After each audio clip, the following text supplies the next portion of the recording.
So, what really holds modern conservatism together?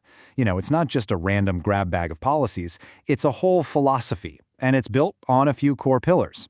In this explainer, we're going to break down what those big foundational ideas really are based on our source material. Our source material lays out a pretty distinct worldview that's built on just a handful of key pillars. So what are they? Let's dive in and explore the ideas that form the absolute bedrock of this political philosophy, and we'll start with the most fundamental piece of the puzzle.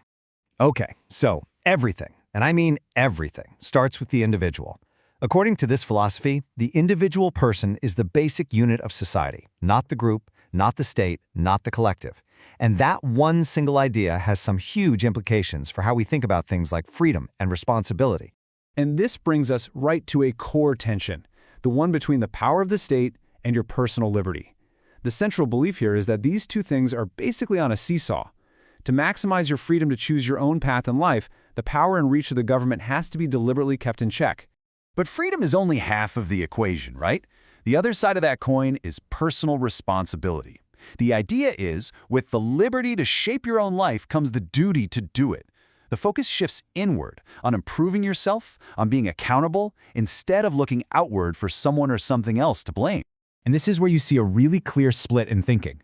The focus is all on individual merit, what you, as a person, can achieve. This worldview flat out rejects what's often called identity politics, which is when people form political groups based on things like race or gender.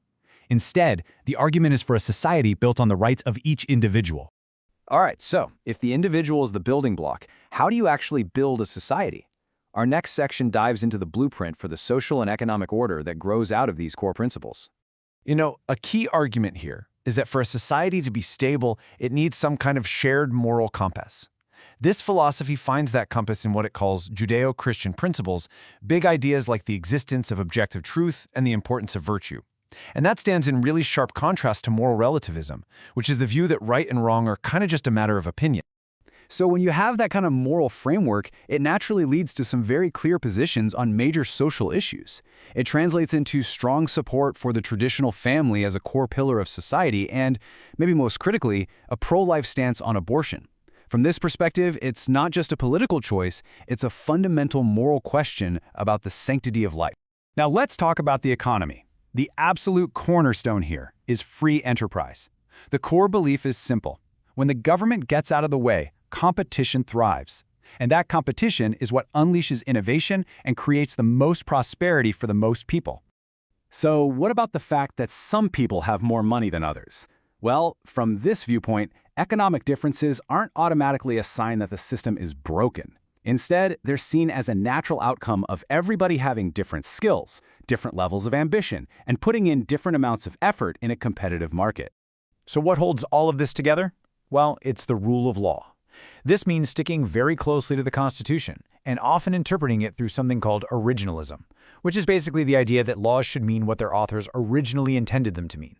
The goal is to have a stable, unchanging legal foundation with a fierce defense of free speech right at its heart, to make sure all ideas can be debated out in the open.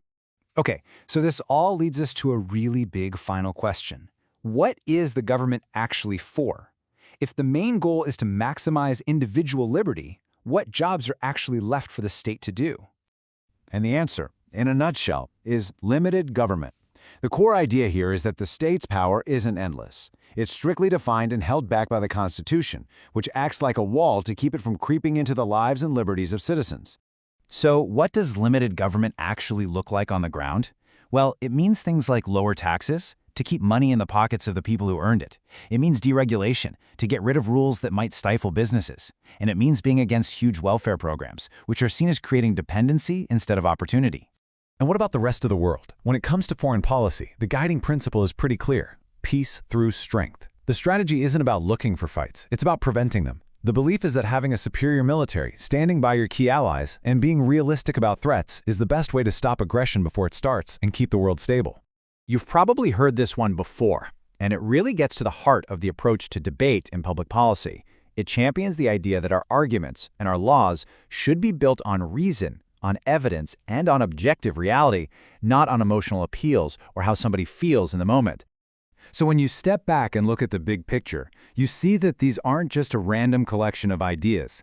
They all fit together to form a whole worldview.